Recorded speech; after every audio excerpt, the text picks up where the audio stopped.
So it's like we're putting the books basically. Now we have a new era of Goosebumps among us, and that is none other than Goosebumps House of Shivers. And we start with the very first book in the series, which debuted back September 19th, 2023, Scariest Book Ever.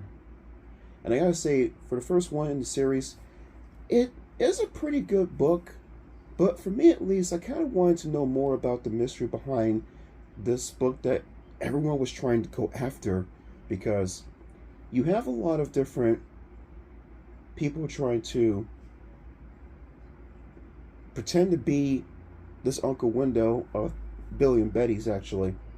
Before I even get to that, actually, this book has a lot of different references from other books from the OG 6-2 series, like, for example, How to Kill a Monster and Stay Out of the Basement has some elements of itself in there too, because at one point they're trying to find out who really is the real Uncle Wendell by figuring out the sister's actual real name. And the book is pretty much a instrument, basically, about evil that is so much into the book. It's kind of like, that's like Pandora's box in a sense. And I guess it's so terrifyingly horrible that they just can't even explain as to what is in the book.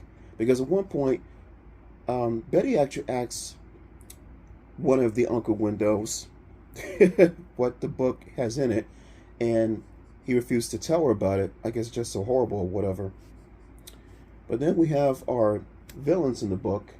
We have the bookworm, and we have the collector, and then we have Jessie, who is a bookworm's daughter, actually, too. And they're all trying to pretty much be all for the book, and they've already waylaid the real Uncle Wendell's house in order to find it, and then kind of want to get the kids out of the way at some point in order for them to clean the book for themselves. And then we get a flamethrower in this book too. Oh my goodness. Yeah. What they'll do for a book, that could probably kill them too, if they were able to actually get the book and actually able to open it up. Oh well. No, but in the end, this is a pretty good book actually, and it has some elements that give some fears too when you're out in the forest and it's close to nighttime. Like you have the man bats, you have the tree bears, you have those moths that are attacking the kids at some point when there's too much light being shown onto. And of course you have snakes, and of course you have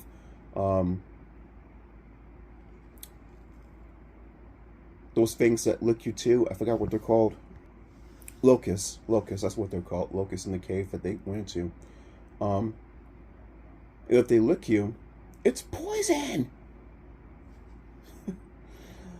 Oh my goodness. It's got some funny moments in it though too. I mean, it seems funny at first, but then when you realize about the danger those things really have with them, it's not so funny anymore. But I still love the book anyway though. It's a good first entry with the book, and towards the end, the two siblings actually end up again, we know with the real Uncle Wendell, and he gives them the scariest book ever, unbeknownst to them at first. And now they have to be able to protect the book at all costs. But towards the end, they decide to get a little curious and want to open the book for themselves. And even though that's what they imply on, we never actually get to see them do it because the book ends at that point. Just a freaking bummer about that, but that's how it was written, so what can we do? I guess it's so bad that not even we should know anything about it, though, I guess. But seriously, I kind of want to know more about that book, but we'll probably never get a chance to do so. We will probably never get a chance to know anything about the thing. It's already been done. Gotta move on to the next book, and that's going to be Goblin Monday, which won't